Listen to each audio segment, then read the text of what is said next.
৩ মিনিটে জেনে নিন হ্যাভ, হ্যাজ, হ্যাড এর ৫ টি ব্যবহার।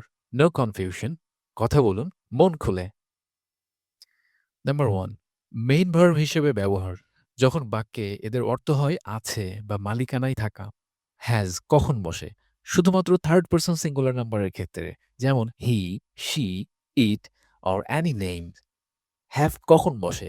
বাকি সবার ক্ষেত্রে বসে। যেমন I, you, we, they, plural names সকল ক্ষেত্রে বসে। হ্যাড অতীতের কোনো কিছু থাকা বোঝাতে সব পার্সনের সাথে বসে। সাম এক্সাম্পলস: আমার একটি গাড়ি আছে। I have a car.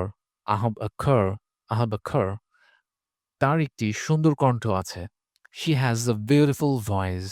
She has a beautiful voice. She is a beautiful voice.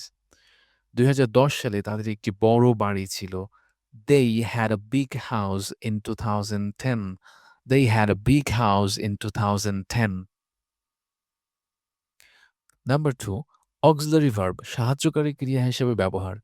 Tense গঠন করার জন্য এগুলো সাহায্যকারী ক্রিয়া হিসেবে বসে। এরপর সবসময় মূল ভার্বের পাস্ট পার্টিসিপল ফর্ম অর্থাৎ ভি3 ফর্ম বসে। প্রেজেন্ট পারফেক্ট টেন্স এইমাত্র শেষ হয়েছে এমন কাজে। স্ট্রাকচার সাবজেক্ট হ্যাভ অথবা হ্যাজ, ভি3 প্লাস অবজেক্ট। যেমন আমি আমার কাজ শেষ করেছি। I have finished my work. I have finished my work. I have finished my work. সে ঢাকা গিয়েছে। He has gone to Dhaka. He has gone to Dhaka. He has gone to Dhaka. Past perfect টেন্সে অতীতের দুটি কাজের মধ্যে যেটি আগে হয়েছে। Structure subject had plus ভি3 প্লাস অবজেক্ট। আমরা পৌঁছানোর আগেই ট্রেনটি ছেড়ে দিয়েছিল। আমরা পৌঁছানোর আগেই ট্রেনটি ছেড়ে দিয়েছিল। কোন কাজটি আগে হয়েছে? ট্রেনটি আগে ছেড়ে দিয়েছিল। The train had left. The train had left before we reached. Before we reached. The train had left before we reached. We reached এটা past simple tense. Past simple and past perfect এর পার্থক্য নিয়ে আমাদের পরের video আসছে। The train had left before we reached. বাধ্যবাধকতা বোঝাতে have to, has to, had to ব্যবহার করা হয়। যখন কোনো কাজ করা জরুরি বা করতেই হবে এমন বোঝায়।